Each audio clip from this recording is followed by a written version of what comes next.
money can leave. People say people can take your money, but they can't take what you know. Well, what you know can also leave if you have a brain injury and you forget your skills, or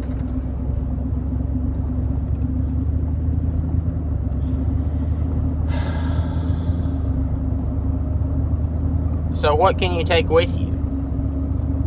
That's a good question. Your possessions can be taken away from you. Do you own anything? Not really, because if you don't pay your taxes, the government can take it away from you. Thieves break through and steal, moth and rust destroy. So, what can you do? That's the question that people have been trying to give an answer to for a long time. What can you do? People can assassinate your character nowadays, mess up your reputation. People who you love, who you care about, your friends, they can leave you. They can, if somebody assassinates your character, then people won't want to associate with you. If you're a really intelligent person and people know you're innocent, they'll still want to secretly associate with you, but they won't want it to be known. So really, what can you take with you? That's a good question. Well, if you believe in Jesus, then according to the Bible, even if somebody steals your life, then fear not them that can take the body, but fear him who can send you to hell, spend eternity in hell. So if you believe in Jesus, and according to his teachings, you can retain your soul, which allegedly lives forever in eternity in one of two places. One is heaven and one is hell. So I don't really see a downside to believing in that, because if it's true, I sure want to be on the right side of it.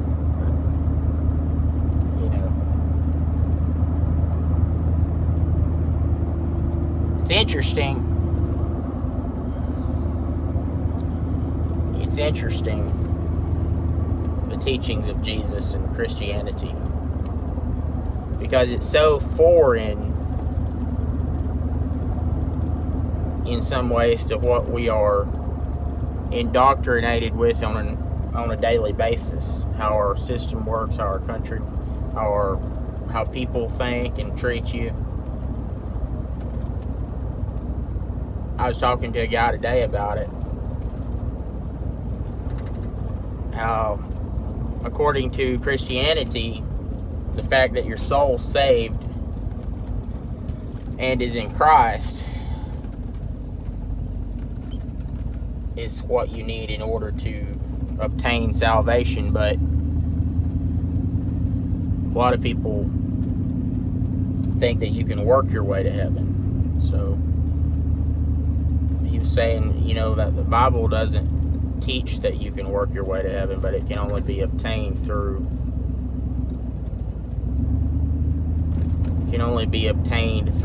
salvation, through believing on Jesus, accepting his sacrifice. And so many denominations or so many approaches to the Bible and teaching of Jesus have so many different ways that they look at it. So it's interesting. Say a person, if they're coming to Christianity from a totally non-religious background, who are they going to believe?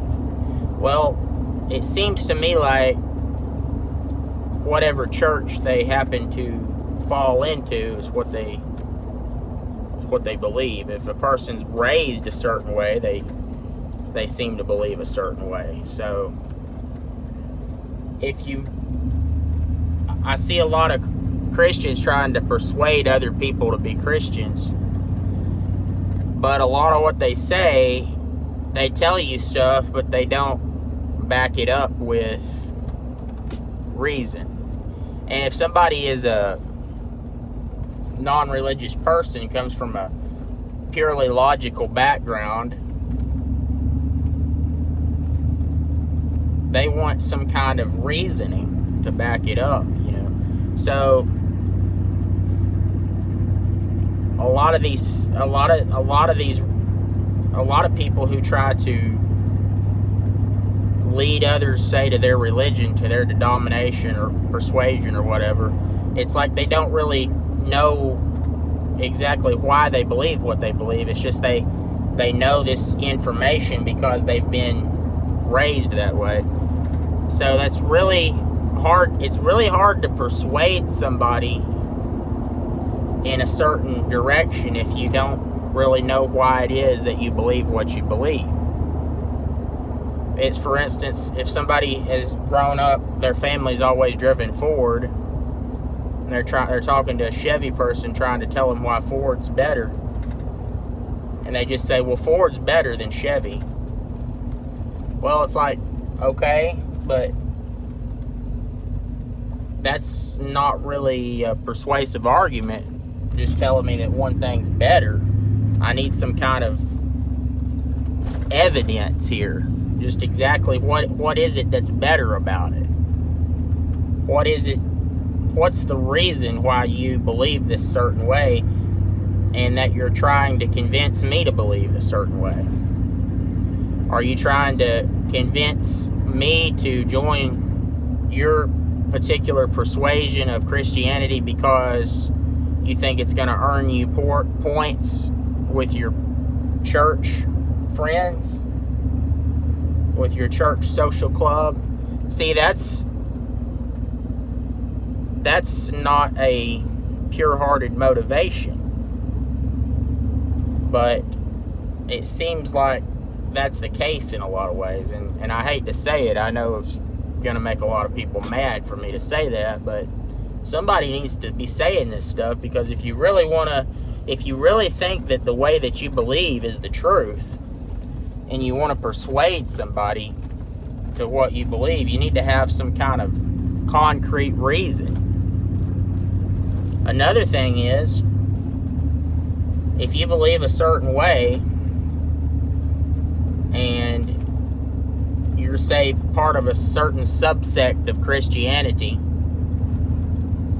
or maybe you just say that you're a Christian and you're talking to somebody that's non-religious, or perhaps they're from a different religion, and you start trying to persuade them to be a Christian or join your religion or your particular persuasion of Christianity or whatever, but you treat people bad and they don't like the way you act and that they don't want to be like you, then why would they want to adopt your particular beliefs?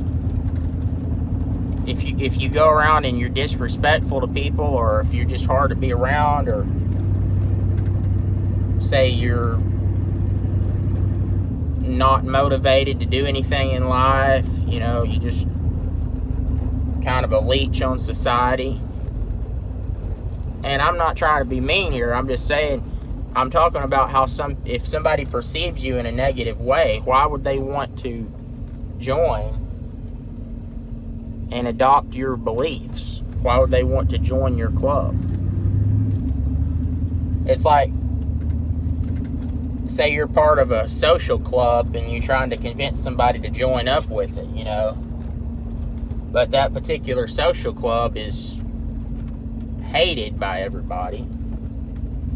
Or say that a lot of the people who are in that particular social club are just jerks to everybody. Nobody likes them. And on top of that, they're they don't do anything for people, they're just full of themselves,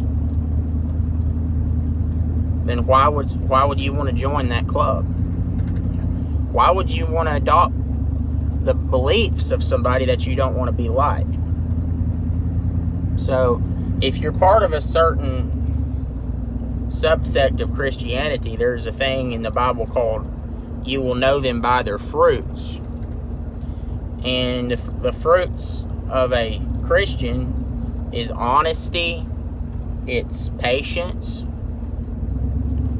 There's a lot of them, you know. And if your fruit, when a tree bears fruit, it tells you, you know, if that's a tree that's worth having around or not. If a tree bears bad fruit, then you're probably not going to want to have that tree in your orchard, because it does nothing for you. So if, say you're a tree, or your particular denomination is a tree, if it's bearing fruit that doesn't taste good, and it's not any good and does nothing to help anybody, then why would you want to keep that denomination? Why would you want to become part of that? Because it's doing nothing good. And I'm not trying to be mean here. I'm just trying to bring some things to the table that I don't really hear a lot of people talking about. Because everybody says, well, you need to go and tell people to invite them to church and stuff, and tell them to join your religion and all that stuff. But then they go to church and everybody in the church treats them like they're a doormat. Why would they want to do that? Because you can go right down here to the club and have fun, and people are friendly and they want to have fun, and then a lot of times people go to church and people snub their nose at them, look down their nose like a horse looking down its long face at them, and they think, well, why would I want to be part of that? So if you're trying to convince somebody to do something, there needs to be some kind of incentive, some kind of reason why they need to do it. If you want to invite them to church, they need to have some kind of reason. You know, it's like, well, it's your duty to go to church. Well, I don't know. I mean, if it's a church that, according to the Bible, it says that, you know, people who are like-minded in faith in Jesus Christ need to assemble themselves together. But I'm going to be honest, I see a lot of churches that I don't really see them being like-minded. It seems like it's just a place for people to get together and run other people down. And I don't see the fruit in that, you know. And I'm just trying to look at this from an objective standpoint, because you have to think, if somebody has no experience with religion, that's how they're going to look at it.